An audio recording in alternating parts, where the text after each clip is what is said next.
இந்தியாவின் யுபிஐ சேவை கம்போடியாவில் அறிமுகம். இந்தியாவின் யுபிஐ கம்போடியாவின் KHQR நெட்வொர்க்குடன் இணைக்கப்பட்டு சர்வதேச டிஜிட்டல் பண பரிவர்த்தனை தொடங்கப்பட்டுள்ளது. இந்தியாவோட யுபிஐ பல்வேறு நாடுகளில் அறிமுகமாகிறதுனால என்ன பயன்? இந்தியாவோட ரூபாய் மதிப்புக்கு ஏற்ற மாதிரி அந்த நாட்டோட பணத்தோட மதிப்பு மாற்றப்பட்டு இந்தியாவில் உள்ள ஒரு நிறுவனத்துக்கோ இல்லை ஒரு தனிநபருக்கோ டிரான்ஸ்ஃபர் பண்ணலாம். நம்மளும் அந்த நாட்டில் உள்ள மக்களுக்கு பணத்தை டிரான்ஸ்ஃபர் பண்ண முடியும். இதனால் இரு நாடுகளுக்கிடையே வணிகம் மேம்படவும், சுற்றுலா பயணிகளோட எண்ணிக்கை அதிகரிக்கவும், வெளிநாடு போய் பணிபுரியும் நபர்களோட எண்ணிக்கை அதிகமாகவும் வாய்ப்புள்ளது. யூபிஐ அப்படின்னா என்ன? Unified payments interface. இதுதான் இதோட ஃபுல் ஃபார்ம்.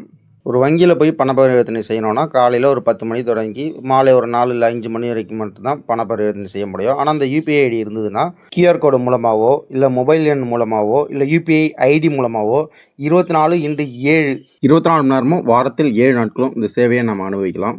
பாதுகாப்பாகவும் எளிமையாகவும் உடனடியாக பண பரிவர்த்தனையை மேற்கொள்ள முடியும். இந்தியாவின் யூபிஐ சேவை இதுவரைக்கும் செயல்பாட்டில் உள்ள நாடுகளின் பட்டியலில் பார்ப்போம். சிங்கப்பூர், ஐக்கிய அரபு எமிரேட்ஸ், பிரான்ஸ், பூடான், நேபாளம், இலங்கை, மொரிசியஸ், கத்தார், கம்போடியா, கிரீஸ்.